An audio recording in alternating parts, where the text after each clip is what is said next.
Assalamualaikum warahmatullahi wabarakatuh. Selamat malam pemirsa, senang sekali kita bisa bertemu lagi dalam acara Pro Justisia. Pahami hukum, taati hukum agar tidak terjerat hukum. Seperti biasa setiap malam minggu kami hadir menemani Anda, sekaligus mengajak Anda untuk berbincang-bincang mengenai berbagai hal di seputar dunia hukum. Dan malam ini tema kita sangat menarik, menyorot komitmen wakil rakyat. Tema ini tentunya sangat menarik, karena selama ini anggota DPRD yang notabene wakil rakyat, kadang-kadang pada saat mereka mau pemilihan legislatif, kampanyenya menggebu-gebu dan janji pun juga begitu mudah keluar dari mulutnya, tapi setelah jadi kadang-kadang lupa dengan rakyat yang memilihnya atau bahkan rakyat secara keseluruhan. Benarkah demikian? Ini yang akan kita perbincangkan pada malam hari ini. Kita perlu pertanyakan, sebenarnya seperti apa komitmen wakil rakyat kita setelah mereka duduk di lembaga perwakilan rakyat. Di studio telah hadir ada 3 orang narasumber yang akan mengupas masalah ini. Saya akan langsung perkenalkan satu persatu. Narasumber pertama, Bapak Tatak Sadjoko, Sarjana Hukum. Beliau seorang wakil rakyat dan kebetulan saat ini duduk di Komisi A DPRD Kabupaten Kebumen. Selamat malam Pak Tatak. Selamat malam Pak Warjan, selamat malam Mbak Giorto, selamat malam Mbak Dr. Hambali. Terima kasih Pak Tatak telah hadir di studio. Kemudian di sebelahnya telah hadir Bapak Sugianto, Sarjana Hukum. Beliau adalah Ketua LSM Abdi Bangsa Kebumen. Selamat malam Pak Sugianto. Selamat malam Pak Warjan. Katanya kok semangat sekali Pak. Harus semangat. Iya. Malam ini katanya kok berbinar-binar ini. Harus semangat membangun Kebumen. Ya, kemudian narasumber ketiga tentunya Anda sudah tidak asing lagi.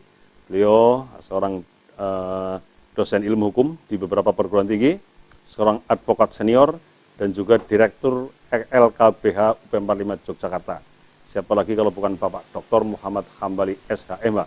Selamat malam Pak Dokter. Selamat malam Pak Warjan. Semangat Pak Hambali. Harus. Tadi nggak ke Jogja? Enggak, tadi malam udah pulang. Makanya kok agak bersinar-sinar. Ya udah sempat istirahat. Ya. Dan pada para pemirsa, seperti biasa kami juga mengundang Anda untuk berpartisipasi dalam acara ini. Bagi yang ingin bergabung silakan hubungi kami di saluran SMS atau WA, yaitu di 0821 333 55547. Program ini juga bisa Anda saksikan melalui saluran YouTube Live dan Facebook Live, yaitu di Ratif TV. Baik pemirsa, kita akan segera berbincang dengan narasumber. Yang pertama saya akan bertanya ke wakil rakyat kita, Bapak Tatak Sadjoko, anggota DPRD Kabupaten Kebumen. Pak Tatak, seperti yang tadi saya sampaikan di awal, anggota Dewan pada saat belum jadi anggota Dewan itu, waktu kampanye itu kelihatannya kok manis-manis sekali, indah-indah sekali janjinya. Tapi ketika mereka sudah duduk di lembaga yang terhormat, terkadang kok seperti kesannya itu kayak kurang memperhatikan aspirasi rakyat atau bahkan mungkin melupakan kepentingan rakyat. Bagaimana komentar Pak Tatak selaku wakil rakyat? Terima kasih Pak Warjan. Berkaitan dengan masalah dulu waktu kita mencalonkan diri sebagai calon anggota legislatif, seperti apa yang dikatakan Pak Warjan itu tidak bisa saya tolak, itu memang fakta. Artinya bahwa dulu kita kampanye, bagaimana kita untuk mendapatkan suatu dukungan, bagaimana akhirnya kita bisa duduk, dan tentu seperti tadi yang dikatakan oleh Pak Warjan, sekarang bagaimana komitmennya? Dalam hal ini tentu saya sebagai orang yang duduk sebagai anggota Dewan di DPRD Kabupaten Kebumen, tentu saya akan berbicara untuk kapasitas diri saya sendiri. Karena apa? Kalau wakil rakyat ini di tempat saya di Kebumen, ini ada 50 orang anggota Dewan. Iya. Dan saya tidak berani menyuarakan suara-suara mereka, sehingga saya tidak ingin bahwa apa yang saya sampaikan ini menjadi sesuatu hal yang mungkin kurang bisa diterima oleh teman-teman yang lain, sehingga tentu perlu saya sampaikan ini pendapat saya pribadi. Ya. Itu betul yang dikatakan oleh Pak Warjan bahwa saya dulu dalam meraih suara tentu dengan segala cara dalam rangka untuk mendapatkan dukungan untuk bisa mengantarkan saya duduk. Tetapi hal itu pasti sampai hari ini akan menjadi ingatan saya terus. Dan bagaimanapun juga pada saat itu saya kampanye, banyak janji yang kita berikan, dan sampai hari ini pun saya berusaha untuk penuhi itu. Meskipun itu baru sebagian kecil, bahkan mungkin dianggapnya belum ada. Tetapi dengan segala cara apapun, setidak-tidaknya saya harus menunjukkan kinerja yang baik, meskipun banyak pihak tentu yang melihat apa yang saya lakukan belum tentu dianggapnya baik. Sementara itu. Ya, artinya Pak Tatak selaku anggota Dewan juga masih ingat betul ya bahwa pada saat itu banyak memberikan janji-janji kepada masyarakat yang diharapkan dukungannya, Pak ya? Oh, itu pasti. Jadi kan begini, bahwa saya mencalonkan diri sebagai anggota Dewan itu kan berangkat dari diri saya sendiri. Dengan segala sesuatunya juga saya lakukan sendiri. Artinya apa? Bahwa step by step, dari awal sampai akhir, tentu itu menjadi ingatan saya terus. Nah, disitulah maka, karena saya ingat hal-hal yang pernah kita sampaikan dulu, sehingga saya selalu berusaha, meskipun belum bisa semua, saya akan tepati hal itu. Cuma semuanya harus berhitung dengan waktu, kesempatan, dan tentunya bahwa di Dewan ini bukan hanya saya sendiri, ada 50 orang, sehingga banyak kepentingan di sana.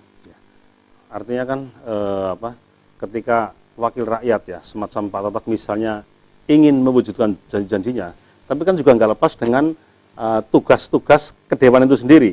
Sehingga mungkin masyarakat perlu tahu apa sesungguhnya tugas dari wakil rakyat ketika mereka duduk di lembaga perwakilan rakyat, sehingga masyarakat bisa melihat, oh ternyata tugas-tugas yang dikerjakan oleh Dewan itu sedikit banyak juga sudah bisa mewakili aspirasi masyarakat misalnya, kan itu Pak Tatak.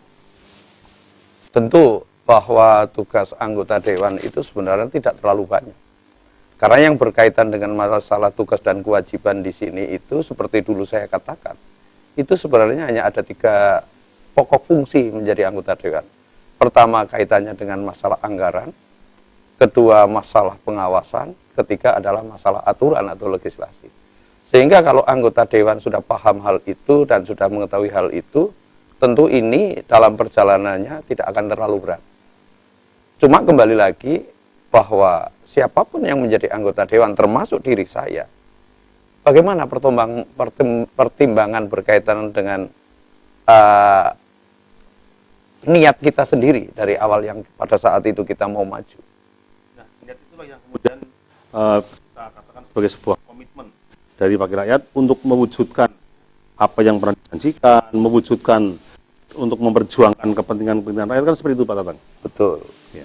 Jadi begini, bahwa sebenarnya komitmen itu mudah untuk dikatakan, tapi terlalu berat untuk dilakukan, sehingga agar komitmen itu benar-benar utuh, bisa ditepati, tentu ini peran dari Pak Warjan, Pak Giarto, Pak Dr. Hambali, dan yang lain-lain. Kalau yang ada di sini saja, Pak Warjan, Pak Giarto, Pak Dr. Hambali tidak pernah mau mengkritisi perilaku anggota Dewan, terlalu sulit komitmen itu akan dipenuhi. Tapi Pak Tatak sendiri kira-kira yakin nggak kalau anggota Dewan itu siap dikritik? Saya katakan, saya berbicara atas nama diri saya sendiri, saya siap dikritik. Sepedas apapun gitu ya? Itu adalah hal yang biasa untuk menjadi politisi. Jadi bukan hal yang tabu. Dari mana kita bisa maju kalau kita tidak mendapatkan kritisan dari pihak-pihak luar. Baik, Pak Tatak. Saya akan ke Pak Dokter dulu sebelum ke Pak Sugianto. Tadi disebutkan Pak Tatak bahwa tugas anggota Dewan itu yang utama ada 3. Fungsi pengawasan, fungsi anggaran, dan fungsi legislasi. Apakah ketika tugas-tugas itu dapat dilaksanakan dengan baik, itu sudah mencerminkan komitmen yang kuat dalam memperjuangkan aspirasi rakyat? Iya, cukup 3 aja. 3 dipenuhi, selesai. Kita bisa simpulkan bahwa wakil rakyat itu berkomitmen, karena memang wakil rakyat itu kan mewakili rakyat dalam rangka untuk, jadi mewakili rakyat, kepentingan rakyat dalam kaitannya untuk satu budgeting. Budgeting itu bukan anggaran pemerintah, tapi anggaran untuk rakyat. Kebetulan yang mengelola, yang mengeksekusi pemerintah, eksekutif. Kemudian yang merancang dan sebagainya dan mengesahkan legislatif. Ada anggota Dewan itu, DPR maksud saya. Kemudian fungsi legislasi, kalau DPRD itu kan pembuatan peraturan daerah, perda. Kalau DPR pembuatan undang-undang ya. Iya. Itu juga untuk kepentingan rakyat.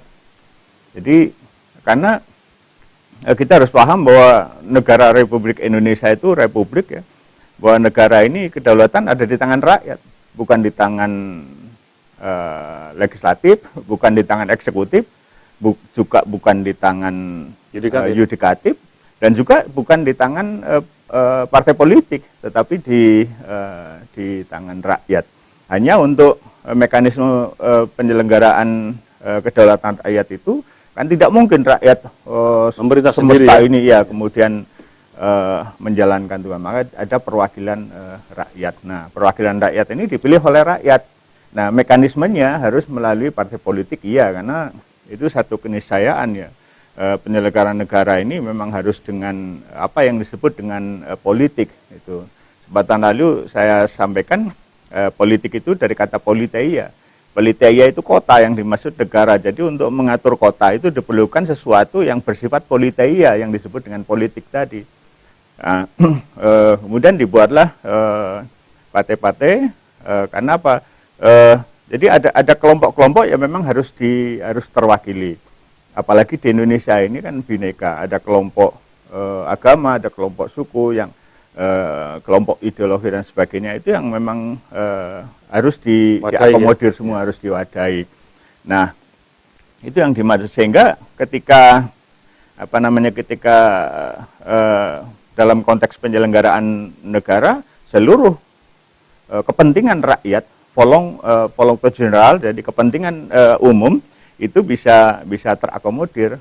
Nah, mestinya sebagai wakil rakyat, anggota legislatif ini kebetulan disebut legislatif ya. Sebetulnya ya mestinya jangan legislatif kan, karena ada 3 fungsi, bukan hanya legislatif saja, tapi juga ada budgeting, ada anggaran, kemudian ada controlling ya, pengawasan gitu. Jadi kalau 3 itu dilaksanakan dengan baik, secara teori saya katakan ya itu sudah cukup. Nah, dalam prakteknya monggo Pak Gianto sebagai masyarakat, kemudian Pak Tatak sebagai praktisinya sebagai yang melaksanakan. Tapi secara umum kalau boleh saya menyampaikan apa yang saya lihat, apa yang saya rasakan, saya kira kalau dibandingkan dengan yang lalu ini sudah lebih baik sekarang. Hanya ini yang harus hati-hati, sebentar lagi ada pilkada, pemilihan kepala daerah ya, itu yang harus hati-hati. Di situ banyak kepentingan yang bisa mencerebrekan atau membelah persatuan di dalam legislatif itu, karena di DPR itu isinya orang-orang politik. Dan untuk menjadi calon kepala daerah itu harus diusung oleh partai politik yang ada di legislatif dengan ketentuan tertentu. Lah ini yang mesti hati-hati gitu. Berarti ini Pak, karena fungsi dewan ada 3 tadi, mestinya fungsi-fungsi dewan dari fungsi pengawasan, dalam membuat regulasi, dalam melakukan perumusan anggaran, itu selalu menjadikan kepentingan rakyat sebagai pertimbangannya Pak Hamadi ya. Jadi sebenarnya anggaran itu pun juga legislasi, karena anggaran itu harus dibuat perdanya juga. Kalau di tingkat negara dibuat undang-undang APBN itu kan undang-undang juga. Kemudian pengawasan juga regulasi, karena tidak boleh dewan perwakilan itu melakukan pengawasan di luar yang diatur oleh regulasi. Jadi maka disebut DPR itu disebut legislatif, karena semuanya sebenarnya itu regulasi, semua itu aturan yang kita sebut dengan hukum administrasi negara dan hukum tata negara. Nah, semua tidak boleh menyimpang dari itu, dan kita harus memahami bahwa namanya undang-undang, peraturan perundang-undangan itu ada politik hukum di dalamnya, dan politik hukum peraturan perundang-undangan tidak boleh lepas dari kerakyatan, dari kedaulatan rakyat. Nah, kemudian ini Pak Dokter, kan produk dari kerja dewannya kan perundang-undangan Pak ya. Iya. Nah, seharusnya kan perundang-undangan itu kan betul-betul mencerminkan aspirasi rakyat. Betul. Nah, faktanya sering terjadi pemerintah daerah ya termasuk melalui dewan itu menghasilkan produk perundang-undangan kok ditolak oleh masyarakat. Kan di dalam merumuskan regulasi itu tidak berusaha untuk bisa mengakomodir aspirasi rakyat, Pak Dr. Gimana ini? Itu ada beberapa kemungkinan, Pak. Karena yang nolak mungkin sekelompok rakyat, sekelompok orang yang mengatasnamakan rakyat, itu kemungkinan pertama. Kemungkinan yang kedua, memang peraturan yang dibuat itu, peraturan perundang-undangan dalam hal ini Perda itu memang tidak politik hukumnya itu tidak kepada rakyat. Itu politik hukum itu kita bisa lihat ya di dalam konsideran itu politik hukumnya. Kemudian apakah konsideran menimbang itu diterjemahkan di dalam pasal-pasal? Itu harus diteliti. Kadang-kadang konsiderannya bagus, Pancasilais ya, konstitusional, tetapi penerjemahan dalam pasal-pasalnya ini bisa menyimpang gitu. Nah, kemudian kalau sampai benar itu menyimpang dari kepentingan rakyat, bukan karena sekelompok rakyat yang menolak ya. Iya. Jadi kalau kemungkinan kedua itu kemungkinan ada mekanisme atau prosedur yang tidak ditempuh. Namanya penyusunan atau pembentukan peraturan perundang-undangan kan harus ada sosialisasi. Jadi undang-undang itu harus terpenuhi tiga komponen ya. Satu yuridisnya itu harus terpenuhi, kemudian filosofisnya terpenuhi, kemudian sosiologisnya harus terpenuhi. Tiga ini tidak boleh dilepaskan. Nah, di dalam penyusunan peraturan perundang-undangan itu namanya sosialisasi, itu bukan setelah jadi peraturan. Sebelum jadi peraturan pun disosialisasi. Jadi sejak menjadi draft akademik, naskah akademik, itu sudah disosialisasi untuk menerima masukan-masukan, kritik atau saran-saran dari masyarakat. Gitu. Nah, baru kemudian dibuatkan rancangan perda, baru dibuat perda. Nah, seringkali kan jujur saya sebagai rakyat yang sedikit banyak memahami hukum itu jarang sekali mendengar ada naskah akademik yang disosialisasikan gitu. Saya terlibat sekali waktu itu pada saat pembuatan peraturan daerah tentang KTR, tentang kawasan tanpa rokok. Ya itu saya terlibat itu. Selebihnya saya belum pernah terlibat, saya belum pernah mendengar. Pernah juga dulu Satpol PP pernah mengundang. Nah, yang semacam ini sebenarnya perlu dibiasakan. Jadi apakah itu perda dibuat oleh inisiatif dari dewan atau perda itu inisiatif dari eksekutif, itu mestinya ketika menjadi naskah akademik, menjadi RUU itu disosialisasikan dalam rangka menjaring aspirasi. Iya, menjaring aspirasi. Nah, sehingga ketika masuk ke DPR, DPRD untuk disahkan menjadi perda itu memang sudah akomodatif gitu. Ya. Jangan sampai seperti kemarin perda karaoke misalnya, itu kan setelah masuk di DPR justru ditolak. Iya. Itu akhirnya sampai sekarang kayaknya tidak disahkan ya Pak Tata kayaknya. Baik. Yang perda karaoke itu. Baik Pak Dr. Sekarang ke Pak Gianto. Pak Gianto kan salah seorang warga masyarakat, termasuk juga rakyat yang punya wakil di lembaga perwakilan rakyat kan begitu. Ya. Nah, bicara masalah komitmen wakil rakyat seperti apa Pak Gianto menilai begitu? Jadi gini Pak Wadan, bicara masalah DPR itu kan Dewan Perwakilan Rakyat. Iya. Itu masih harus dipahami. Tapi yang selama ini banyak anggota DPR yang belum memahami fungsi daripada kinerjanya. Gitu. Jadi kalau jumlah 50, ya tidak semua itu tidak bisa bekerja. Jadi katakanlah itu 20% bisa bekerja, yang lain itu ikut-ikutan saja. Kayak gitu. Contoh yang paling sangat kami pahami gitu ya. Ini kita tidak menyalahkan anggota DPR-nya, tapi menyalahkan yang memilih kayak gitu. Jadi orang tidak punya kapasitas, ya tidak punya kapasitas, ya katakanlah ini apa yang dari akademik maupun pengalaman dalam pemerintah tidak ada. Kemudian katakanlah dia orang jalanan, pengen punya kantor, ya kemudian nyalon terpilih itu karena keuangan lah, ini yang menjadikan kemiskinan di Kebumen gitu. Lah kaitannya dengan permasalahan seperti ini akan menyangkut suatu kesejahteraan masyarakat. Apalagi budgeting itu ya, pengawasan ya sulit akan bicara kayak gitu, belum sampai itu. Ya. Lalu dari Pak Gianto sebagai rakyat itu apa yang diharapkan kepada wakil rakyat?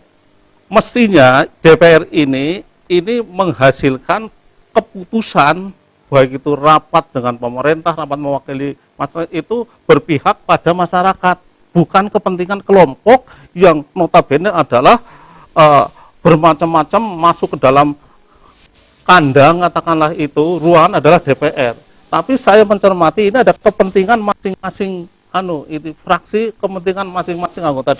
Secara politis ini memang berjalan seperti itu. Gitu. Jadi tidak pro kepada masyarakat. Misalnya ini contoh saja, calon bupati itu ya, kalau dia yang punya duit, katakanlah ya, walaupun dia tidak jelas, ini dukungan luar biasa. Nah, ini kan akan berhasil suatu, nanti hasilnya suatu kemiskinan. Kemiskinan itu apa? Artinya pejabat ataupun eksekutif legislatif ini bekerjanya tidak bisa secara cermat kayak gitu, sehingga masyarakat menjadi korban. Kita bicara padanya saja kayak gitu. Ya, baik Pak Gianto. Baik pemirsa, ya kita harus jeda dulu sejenak ya untuk sedikit mendinginkan suasana ini. Wah, semangatnya menggebu-gebu nih Pak Gianto, ya harus menggebu. Nah, yang jelas apa yang disampaikan Pak Gianto saya kira juga perlu kita garis bawahi bahwa persoalan kemiskinan yang sekarang menjadi persoalan utama masyarakat Kebumen tentunya kan juga menjadi perhatian Dewan. Nah, sejauh mana komitmen Dewan untuk berpihak pada kepentingan rakyat miskin melalui program-program pembangunannya, melalui regulasi yang dibuatnya, kita akan perbincangan pada sesi berikutnya. Kita harus break dulu, jangan kemana-mana, tetaplah di Pro Justisia.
Kembali bersama kami di acara Pro Justisia, pahami hukum, taati hukum agar tidak terjerat hukum. Kita akan lanjutkan perbincangan kita mengenai tema pada malam hari ini, menyorot komitmen wakil rakyat. Bersama narasumber kita ada Bapak Tataksa Joko Sarjana Hukum, anggota Komisi A DPRD Kabupaten Bumen, dan juga ada Bapak Sugianto Sarjana Hukum, Ketua LSM Abdi Bangsa Bumen, dan ada Bapak Dr. Muhammad Hambali, narasumber tetap acara Pro Justisia. Anda yang ingin bergabung, masih cukup banyak kesempatan, silakan kirim saja SMS atau WA ke 0821 333 55547. Dan ini ada SMS yang masuk, tapi saya akan tanya ke Pak Tatak dulu sebelum ke SMS. Pak Tatak, tadi kan sudah cukup banyak kita mendengar apa yang seharusnya dilakukan oleh wakil rakyat, Pak ya. Sekarang pada fungsi pengawasan misalnya. Tentunya kan DPRD ini kan punya fungsi untuk mengawasi semua penyelenggaraan pemerintahan dan pembangunan, kan begitu, Pak. Nah, untuk apa namanya mengawasi perda misalnya, ini kan juga tentunya anggota dewan punya hak ya, punya otoritas untuk mengawasi apakah perda-perda yang sudah dikeluarkan oleh Pemkab Bumen ini dapat ditegakkan dengan baik. Nah, dalam hal ini tentunya yang menegakkan kan Satpol PP. Nah, Satpol PP sebagai penegak perda apakah sudah menjalankan fungsinya untuk menegakkan perda apa belum, ini kan juga harus diawasi oleh dewan. Sejauh ini seperti apa, Pak Tatak? Jadi begini, kalau kita bicara perda itu tepat, Pak, bahwa penegak perda itu adalah Satpol PP. Sementara saya tidak akan jawab berkaitan dengan kondisi pengawasan perda yang dilakukan oleh Satpol PP di Kebumen ini. Tetapi ada sebuah gambaran yang nyata dan sangat jelas bahwa penegakan perda di salah satu kota madya Surabaya ini luar biasa bagus. Dan saya berharap pada saatnya nanti bahwa pemerintah daerah Kabupaten Kebumen bisa mengadopsi apa yang dilakukan di sana. Sangat sederhana sebenarnya. Seperti apa? Sebenarnya penegakan perda yang ada di sana itu sangat sederhana. Saya katakan begini, semuanya berjalan bagus.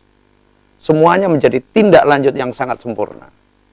Karena di sana tidak pernah ada terjadi overlapping terkait dengan masalah pengawasan perda.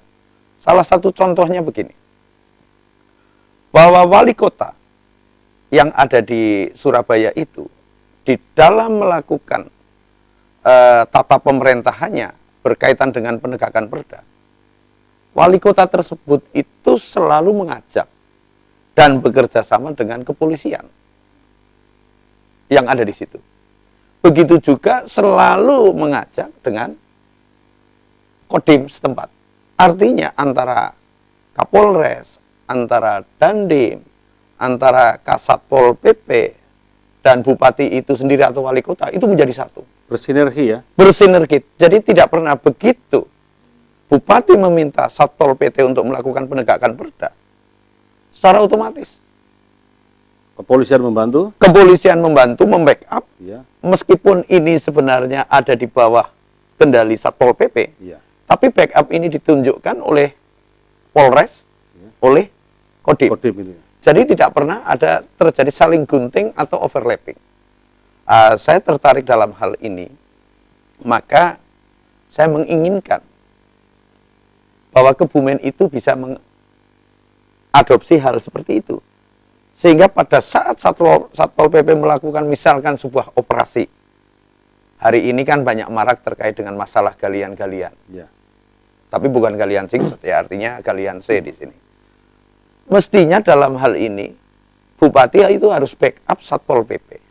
Cara backupnya bagaimana? Tentu dalam hal ini Bupati harus koordinasi dengan Kapolres, koordinasi dengan Kodim, bagaimana caranya agar sukses yang dilakukan penegakan perda oleh Satpol PP, maka Polres, Polri dalam hari ini, TNI dalam hari ini harus berpadu menjadi satu dalam rangka melakukan backup terhadap Satpol PP. Baik. Sehingga dalam hal ini Satpol PP itu nanti kinerjanya tidak akan sia-sia. Harapan saya ini nantinya akan segera terwujud dalam hal ini. Ya, tentunya tegaknya perda ini kan juga kepentingan dewan, karena Betul. perda adalah produk dari dewan. Ya. Nah, kalau Pak Tatak selaku anggota dewan melihat ada kondisi semacam itu dan menginginkan ada sinergitas antara kepolisian, Kodim, dan Satpol PP untuk bersama-sama menegakkan perda, kenapa nggak segera diwujudkan? Jadi begini, perlu diketahui bersama, saya masuk lagi menjadi anggota Dewan kan baru September kemarin. Hal ini pun sudah kita rintis, tetapi belum sampai ke endingnya. Artinya ada upaya ke arah itu, Pak ya? Pasti, maka kenapa saya harus bisa katakan, kenapa di Satpol PP yang ada di Kota Madya Surabaya itu luar biasa. Karena kita sebenarnya dari awal memang ingin mencontoh, di sanalah kita menemukan hal yang sangat sempurna menurut kami bersama teman-teman yang ada di Pansus. Maka disitulah kami akan tiru itu. Nah, kita adopsi itu. Dan dalam waktu yang tidak akan terlalu lama, tentu kami akan berkoordinasi bagaimana Bupati, Kapolres, Dandim itu bisa bersinergi dalam rangka backup terhadap penegakan perda yang dilakukan oleh Satpol PP. Ini yang disampaikan Pak Totek ini disaksikan oleh masyarakat Kebumen khususnya, Pak. Sehingga mungkin masyarakat menunggu kapan keinginan anggota Dewan untuk bisa mewujudkan kondisi penegakan perda semacam itu segera terwujudkan seperti itu, Pak. Pasti. Ya. Kemudian yang kedua, Pak, sebelum ke SMS, terkait dengan anggaran. Kita tahu bahwa Kebumen saat ini menduduki posisi tertinggi kemiskinannya. Persoalan yang sangat besar di Kebumen adalah kemiskinan. Tentunya dari Dewan itu di dalam merumuskan anggaran, tentunya kan juga bagaimana anggaran yang ada ini bisa dimaksimalkan untuk mengentaskan kemiskinan. Nah, tapi kadang-kadang yang terjadi, kenapa program-program yang didanai oleh anggaran daerah kok malah agak bias, tidak menyentuh kepada upaya-upaya untuk mengentaskan kemiskinan atau untuk mengatasi persoalan-persoalan rakyat di tingkat bawah. Gimana ini Pak Totek? Jadi begini, bahwa terkait dengan masalah pengentasan kemiskinan, seperti kita tahu bersama, Jawa Tengah itu ada 35 kabupaten kota. Fakta yang tidak bisa kita pungkiri, dan ini by data, kita ada dalam posisi paling miskin. Paling miskin, artinya kita di posisi terbawah. Ya ini artinya di angka pertama dalam bentuk kemiskinan di Jawa Tengah. Tentu dalam hal ini kalau kita bicara anggaran, perlu kita ketahui bersama. Untuk 2019 itu tidak kurang dari 370 miliar. Untuk apa? Untuk pengentasan kemiskinan. Tetapi angka ini adalah angka yang ada di APBN, ada di provinsi, ada juga yang tidak kurang dari 140-an miliar yang ada di Kabupaten Kebumen.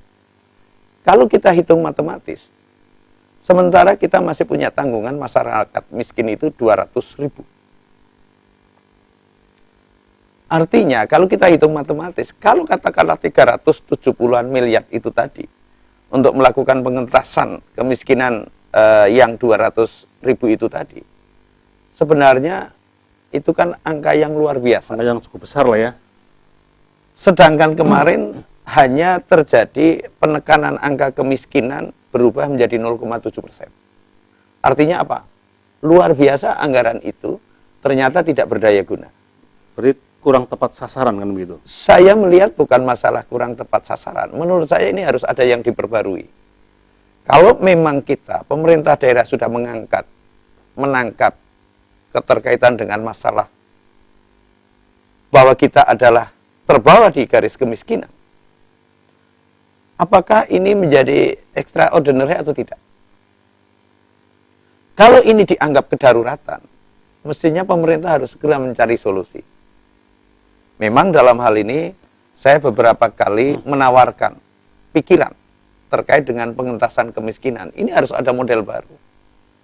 Pengentasan kemiskinan yang selama ini terjadi di Kebumen, hampir seluruh OPD melakukan kegiatan program pengentasan kemiskinan.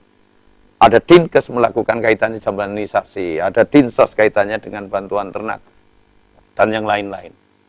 Lah, saya melihat ini memang harus dirubah. Tetapi kembali lagi untuk merubah ini bukan hal yang mudah. Karena kebijakan itu harus didahului dengan masalah pembicaraan. Dari pembicaraan itu menjadi sebuah persetujuan. Apalagi kalau ini melibatkan Dewan, berarti harus menjadikan suatu persetujuan Dewan. Apakah dari Dewan tidak mencoba untuk mendesain, Pak ya, mendesain solusi mengatasi kemiskinan seperti apa, kemudian ditawarkan kepada eksekutif untuk dilaksanakan, Pak. Saya tidak mengatakan dewan, dan saya yakin teman-teman juga mengetahui bahwa kondisi kemiskinan di Kebumen sudah sangat darurat. Saya yakin teman-teman bersepakat. Tetapi memang dalam hal ini apa yang saya sampaikan bahwa pengentasan kemiskinan coba diangkat melalui satu pintu. Ini sudah kita tawarkan. Kita Dikawal, tawarkan Pak, pada eksekutif, pada legislatif. dikawal nggak itu? Karena ini kan yang menawarkan saya sendiri. Iya. Harapan saya teman-teman nanti bisa mendorong. Belum menjadi sebuah usulan lembaga. Belum, ini masih sebuah usulan. Iya. Harapan saya nanti ke depan menjadi sebuah kegiatan yang nantinya ini benar-benar didorong. Harapan saya, kalau memang Kebumen dalam kemiskinan sudah Darurat ya. menganggap darurat, harus dilakukan perubahan. Nah, perubahan salah satunya cara adalah pengentasan kemiskinan harus melalui satu pintu. Kenapa satu pintu? Sederhana sebenarnya. Pengawasannya akan mudah. Programnya akan terpusat, dananya akan Ya. terpusat. Saya kira itu konsep yang sangat bagus, Pak Tatak ya. Tinggal bagaimana nanti para wakil rakyat yang di depan itu mengawal agar konsep itu bisa direalisasikan secara baik oleh eksekutif. Baik, Mudah-mudahan. kita akan melihat SMS atau WA yang sudah masuk dari pemirsa. Akan saya bacakan satu persatu. SMS pertama, selamat malam Bapak narasumber. Saya mau bertanya kepada Bapak anggota DPRD Kebumen. Sebagai rakyat, maaf saya ingin tahu sebenarnya berapa penghasilan anggota DPRD. Dengan penghasilan sebesar itu, apakah wakil rakyat sudah merasa sebanding dalam memperjuangkan aspirasi rakyat? Nah ini Pak, ini pertanyaan yang sangat bagus dari rakyat. Jadi saya kira sah-sah saja ketika rakyat itu ingin tahu penghasilan para wakilnya yang ada di DPRD, sehingga kalau mereka berjuang sampai mati-matian ya member karena memang gajinya besar misalnya. Pak Tatak bisa dijawab, silakan. Saya karena merasa menjadi wakil rakyat setidak-tidaknya dari dapil saya Ya. harus jujur. Nah betul, harus jujur. Jadi kalau saya jawab yang dulu, yang di bawah dulu, menurut saya sangat cukup. Sangat cukup untuk memperjuangkan aspirasi rakyat ya. Sangat cukup. Yang kedua, kalau kita jawab yang pertama, karena ini menanyakan berapa penghasilan anggota DPRD, ini saya agak ragu, apakah yang dimaksud gaji atau penerimaan semuanya? Semua penghasilan kalau menurut saya loh Pak, Iya. itu semua hasil atau katakanlah gaji, honor yang didapat sebagai anggota dewan. Bukan sebagai pengusaha, bukan sebagai petani, tapi sebagai anggota dewan mendapatkan salary berapa kan gitu Pak? Sekali lagi, karena ini pertanyaan dari rakyat, mudah-mudahan ini orang yang saya wakili, Ya mudah-mudahan. saya harus jawab jujur.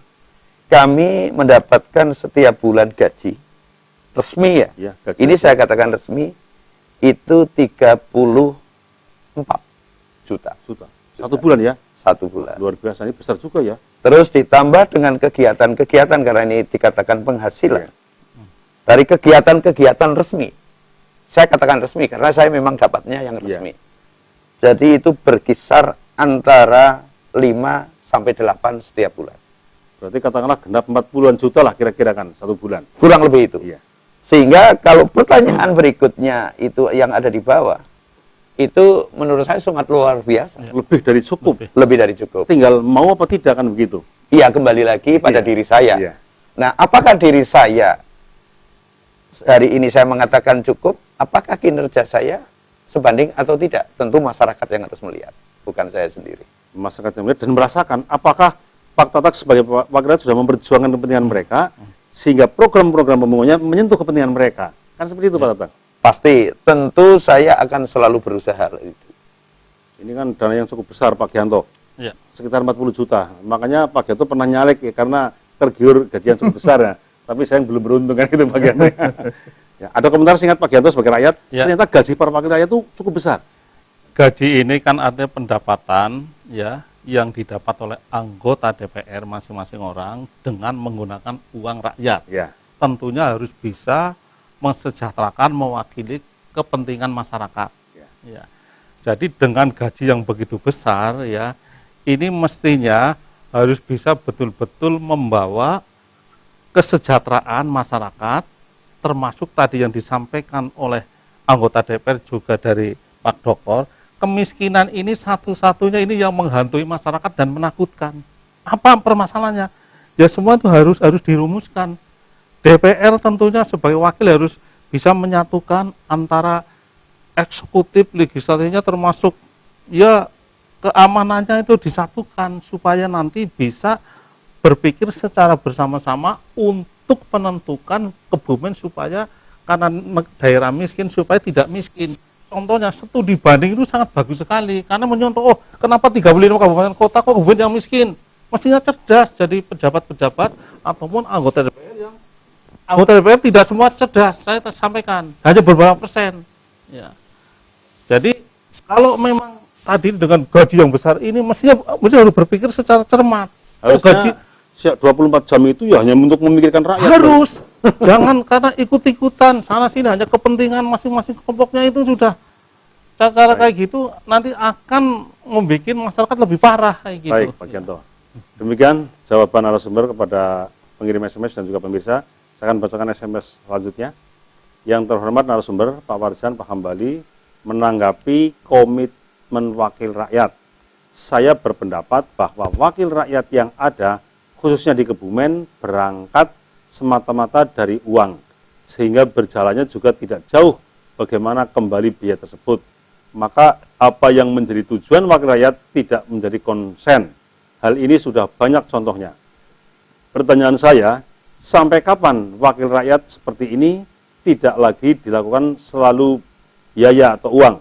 Dan kapan Dewan benar-benar membawa misi dari rakyat, oleh rakyat, untuk rakyat? Terima kasih dari Saudara Sahbani Pertanahan. Terima kasih Mas Sahbani, pemirsa yang selalu setia. Ya.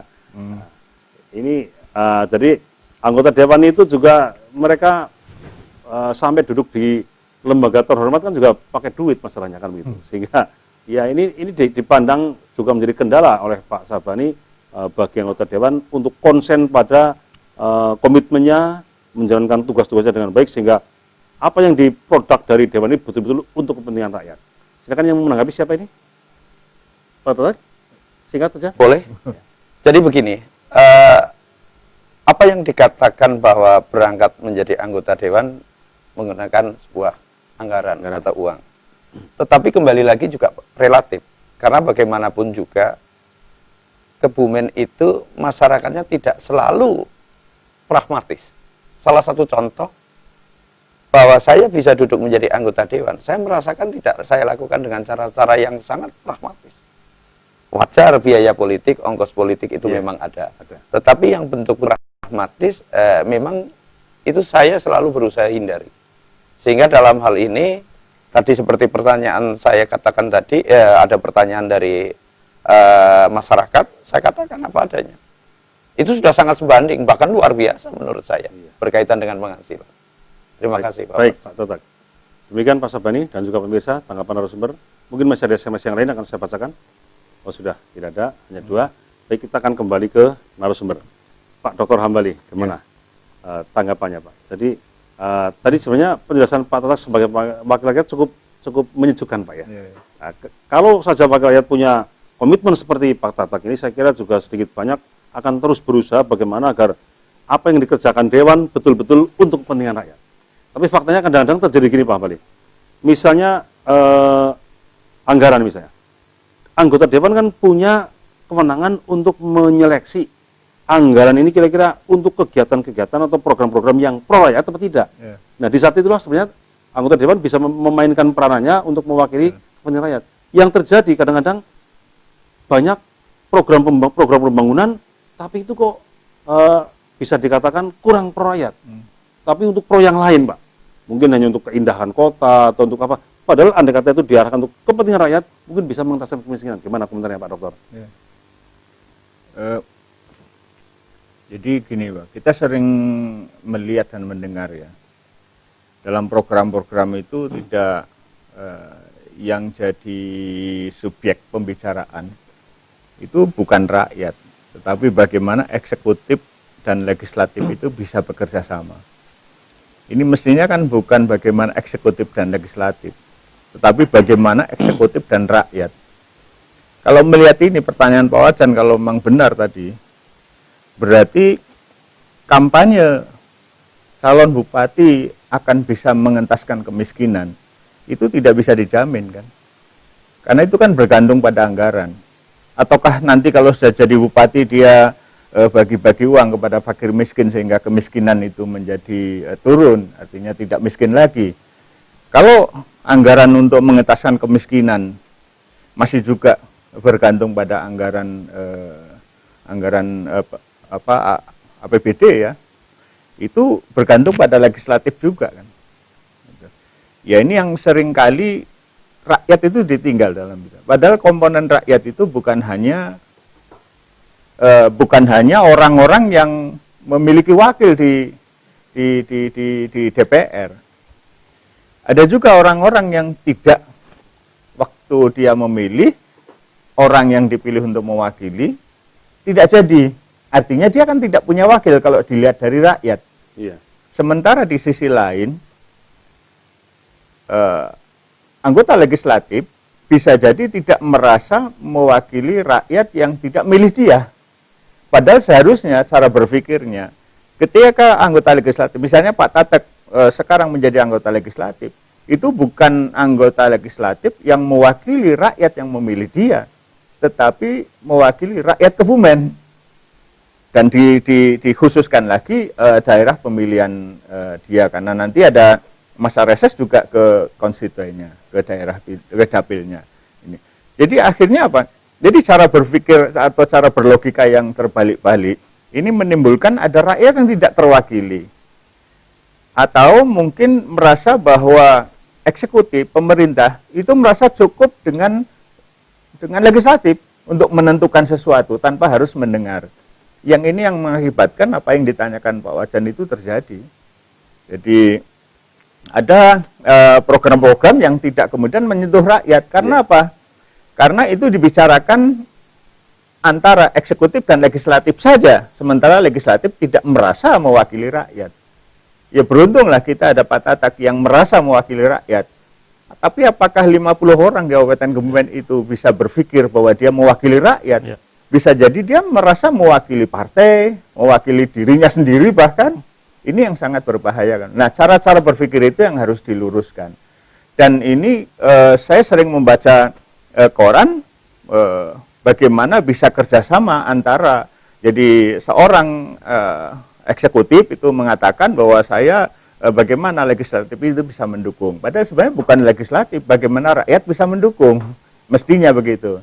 Nah, komponen rakyat itu bukan hanya anggota legislatif, ada juga yang diwakili oleh lembaga swadaya masyarakat seperti Pak Gianto ini. Ini juga perlu didengar kan gitu. Tetapi memang harus hati-hati. Namanya orang bicara itu harus hati-hati kita untuk men-screennya, untuk mendengarkannya kan. Karena belum tentu lembaga swadaya masyarakat itu dia memberdayakan masyarakat.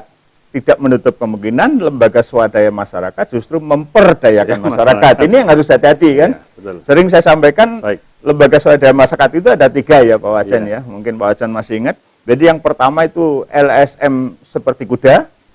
Namanya kuda itu kalau dikasih makan, dia mau ditunggangi. Atau seperti burung dara. Ketika ada makanan, dia berkerubut. Makan habis, dia bubar. Nah gitu.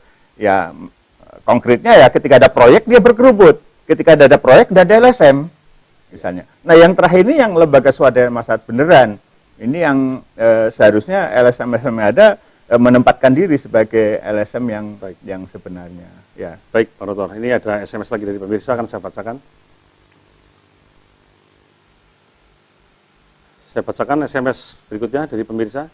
Menyoroti komitmen, tolong narasumber, cara duduk jenengan juga sudah menantang, istilahnya medengkrang, tidak mencerminkan lagi berbicara dengan publik. Matur nuwun bila salah menilai. Dari Kosongkian. Ini siapa yang medengkrang, ini siapa ini? Ya ini ada masukan dari pemirsa.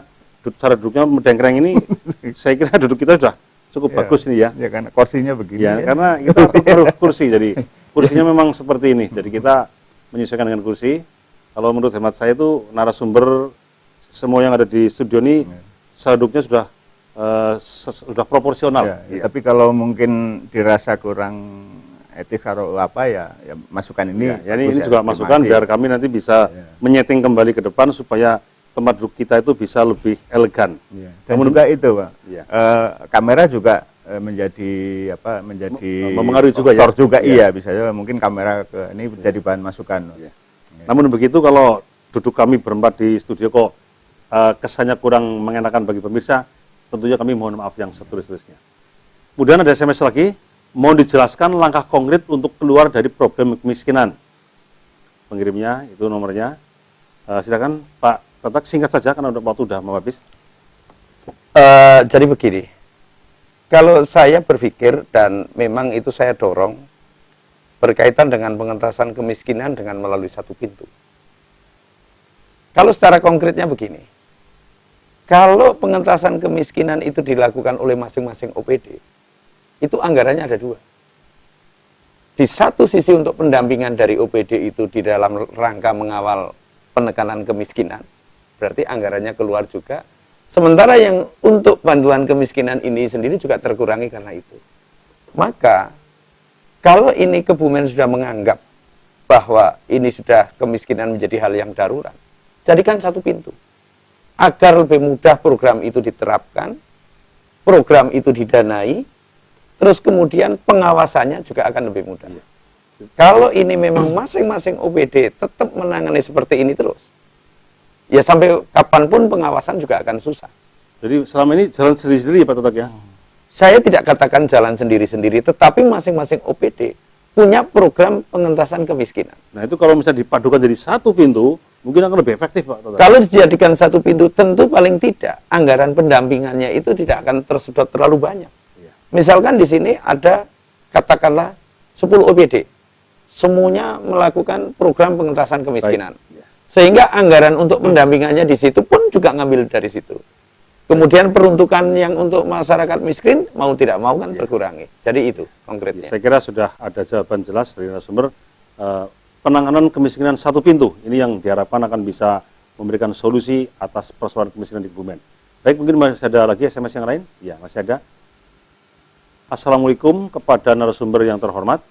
Dalam kinerja DPR untuk menyikapi menuntaskan kemiskinan Kebumen, pastinya ada program-program yang direncanakan untuk semua itu.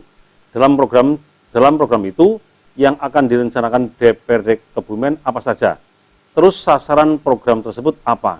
Dan tujuan dari program itu apa dan prospek program tersebut dalam daerah kita bagaimana? Dari 085 sekian. Singkat Pak Tatak. Jadi berkaitan tujuan, bahwa tujuan tentu adalah menekan angka kemiskinan. Itu tujuan utamanya itu.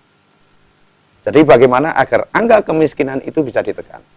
Lah kalau berkaitan program-program, salah satu program di antaranya, sampai hari ini saya masih berjuang sendiri mendorong agar program pengentasan kemiskinan satu pintu itu harus terjadi. Tetapi kalau program pengentasan kemiskinan seperti hari ini yang terjadi, saya sendiri juga tidak bisa meyakini bahwa itu akan segera tercapai. Tadi saya katakan, anggaran APBN provinsi maupun APBD kabupaten, itu kalau ditotal untuk pengentasan kemiskinan 2019, itu hampir 370 miliar. Jadi kalau itu misalkan dijadikan satu pintu, ditangani oleh satu badan, oleh satu OPD, saya yakin itu akan secara matematis itu akan lebih mudah teratasi. Paling tidak, kalau kemarin pengentasan kemiskinan itu grade-nya hanya bisa menekan 0,7%. Tetapi kalau dengan dikelola satu pintu dengan anggaran yang sama, saya yakin setidak-tidaknya itu 3-5% tercapai penekanannya. Ya, mudah-mudahan konsep dari Pak Tatak ini nanti bisa keluar sebagai suara dewan yang itu bisa dikawal agar eksekutif bisa mewujudkan itu Pak Tatak. Saya kira ini satu gambaran solusi yang cukup bagus. Baik, karena waktu sudah habis, saya berikan kesempatan Pak Gianto, mungkin masih ada yang ingin disampaikan, singkat saja. Ya, saya akan menyampaikan jeritan masyarakat khususnya dari penderitaan itu didengar oleh eksekutif dan legislatif. Gitu. Itu saja, karena Pak masyarakat tidak bisa berdaya kalau eksekutif dan yudikatifnya itu tidak bekerja secara sungguh-sungguh. Gitu. Harus bekerja sungguh-sungguh serius dan bisa mensejahterakan, membuktikan masyarakat itu bisa tercapai. Gitu. Itu ada Pak Wajar. Baik, mudah-mudahan jeritan masyarakat didengar oleh Dewan dan juga oleh eksekutif. Terakhir Pak Dokter mungkin ada Closing statement, Pak. Ya, pertama ini menjelang pilkada ya, mungkin perlu juga kita mengingatkan bahwa ini sudah mulai menghangat di Kebumen. Itu masyarakat atau rakyat perlu tetap menjaga diri ya, jangan sampai kemudian terpancing. Kemudian anggota legislatif yang sebagai wakil rakyat itu juga harus mampu untuk menenangkan, jangan kemudian justru ikut mengkeruhkan, karena penentuan calon kepala daerah, bupati dan wakil bupati dalam hal ini itu hulunya itu ada di dewan. Jadi anggota dewan berapa kursi bisa mengusung calon, kalau tidak terpenuhi tidak. Walaupun pada ujungnya nanti tetap pemilih adalah rakyat, kedaulatan atau ada di tangan rakyat, bukan di tangan parpol maupun di tangan wakilnya, wakil rakyat. Tetapi untuk menentukan calon ini kembali kepada wakil rakyat. Untuk itu kita sebagai Wakemen kita perlu sukseskan agar demokrasi ini berjalan dengan baik, dan saya sangat mendukung apa yang disampaikan Pak Tatak tadi. Kita harus berusaha sekeras mungkin menghindarkan adanya money politik atau mubur, agar kemudian seperti yang sering kita bicarakan, kalau untuk menjadi penguasa sudah mengeluarkan modal, dia pasti akan ingin mengharapkan adanya balen atau pengembalian. Nah, celakanya kalau kemudian bukan hanya balen tapi paten. Sehingga untuk itu kita sebagai rakyat jangan jual hak suara kita dengan sangat murah. Hak suara kita harus bayar dengan masa depan kesejahteraan yang harus kita nikmati. Baik, terima kasih Pak Dr. Pak Suyanto dan juga Pak Tatak atas bersamanya. Demikian pemirsa perbincangan kita pada malam hari ini. Yang pasti kita sebagai rakyat tentunya berharap agar para wakil rakyat kita yang ada di Badan Perwakilan Rakyat itu betul-betul menunjukkan komitmennya untuk memperjuangkan aspirasi rakyat melalui produk-produk regulasi yang dikeluarkan oleh Dewan yang betul-betul pro rakyat. Kita ketemu lagi minggu depan. Assalamualaikum warahmatullahi wabarakatuh.